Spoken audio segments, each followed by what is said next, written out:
what is the difference between an unsolicited bug bounty and covering up a breach? So it's still very difficult to prove that you're trying to be a good party in these situations and report a real security issue so that it doesn't become a bigger problem. Well, and part of the issue too, from what I understand from the researcher community, is that oftentimes you're just screaming into a void, right?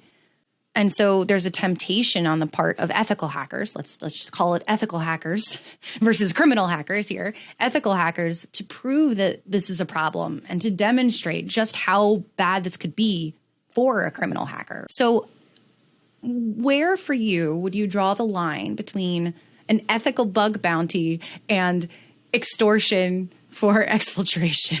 I think it even gets a bit more complicated than that, right? Because extortion, I would argue, is still a gray area in the middle between ethical hacker, third party reporter versus somebody who is a bit more on not quite a criminal, but still malicious, right?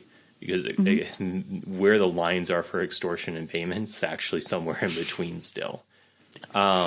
Really? Okay. I think so. I definitely think so. So, I'll start by saying, like, most people who follow a responsible disclosure process, in my experience, are typically the good guys, right? They really are trying to help, and there is an expectation by some of them to receive some sort of compensation for that effort. One of the issues that we have, right, is the amount of information we actually receive from these parties in order for us to go through an investigation and confirm, yeah, it was just the good guy who hacked this or broke into the system and nobody else, and trace back what said ethical hacker did during the time to confirm that he was ethical, right? And so there are some lines that get really blurry there. So for example, I've seen some ethical hackers who exploit a SQL injection vulnerability, right, and break in through a website and access the backend database through unsanitized parameters, and can show that they can see the schema of that database, right? And then they report the schema as their evidence that they were successful. And that seems like a pretty clear line, especially if they can give me information like IP address and when they did it, so that I can trace that back. You can go and check your records. Exactly. I've got others who they pulled out an entire copy of the database and gave that to me. Right? Oh my God.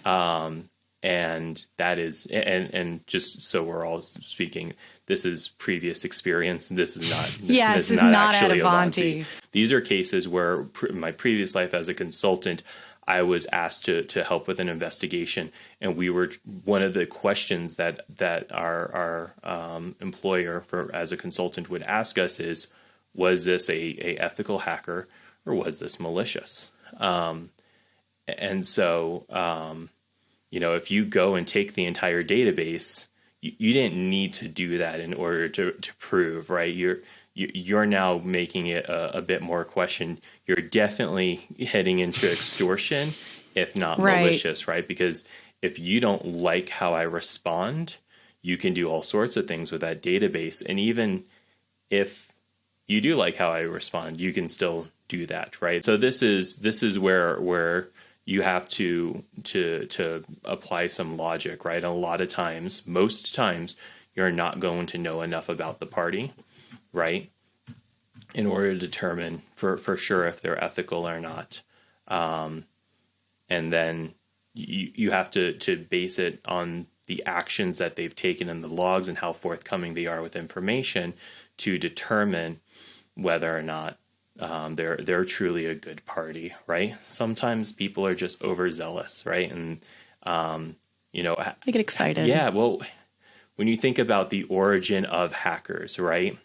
It's a can I do it and proving that you can do it rather than actual malicious intent. And sometimes that's still a challenge, especially for people who are newer into ethical hacking, who just get excited. Yes, I was like, thinking that. oh, man, I got the schema. Can I actually get the entire database?